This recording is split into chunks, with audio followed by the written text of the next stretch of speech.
House sales are declining, but that doesn't necessarily mean house prices will also. So, how do we tackle the current housing market? Here to help us explain and navigate is our friend from Property Apprentice, Debbie Roberts. Good morning, Debbie. Good morning. So, obviously there is restricted stock, but prices not necessarily falling. What are you seeing? Yeah, we're seeing more listings coming on the market now. So the restrictions in stock is getting less and less. One of the things that we've seen reported recently is that house sales are dropping in some areas back to levels that we haven't seen since 1992.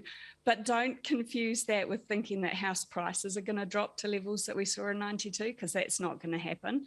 I mean, like, seriously.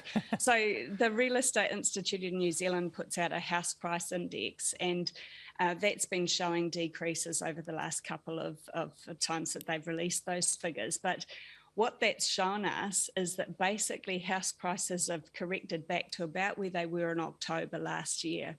And so it's more of a settling down of the property market, in my opinion.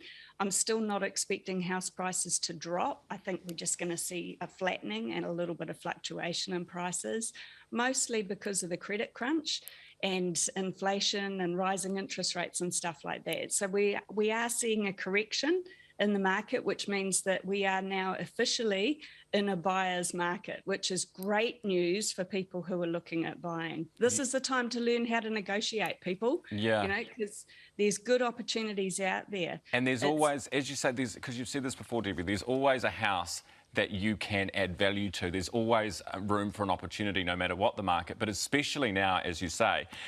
Are there areas, do you think, perhaps smaller towns, areas with smaller populations, which might see a drop in prices?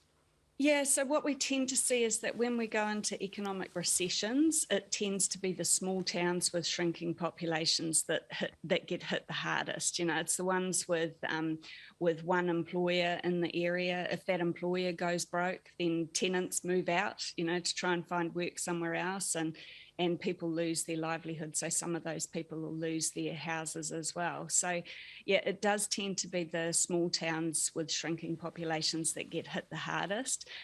Nowhere's immune, but one of the things that we always see is that any time that there's talk about property drops, you know, values dropping in the property market, buyers always freak out instead of stepping forward, you know. So this is the time, like, it's called a buyer's market for a reason, and it doesn't mean that every single house is going to drop in value either. There will be some houses that will sell below value because the vendor will be more motivated to sell than others.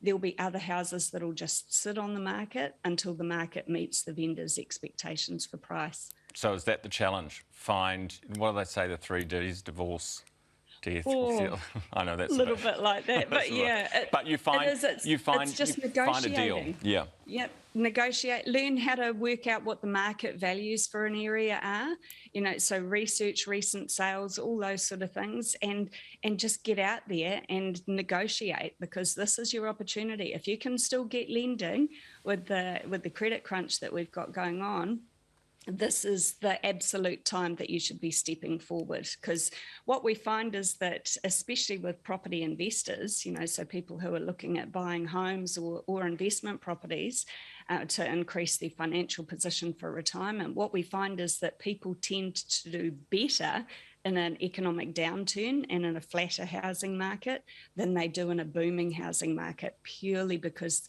they'll learn how to negotiate and they'll buy better. Yeah, brilliant. Good advice as always, Debbie. Thanks for coming on the show. Great to see you. That is Property Apprentice founder and CFO, Debbie Roberts, this morning.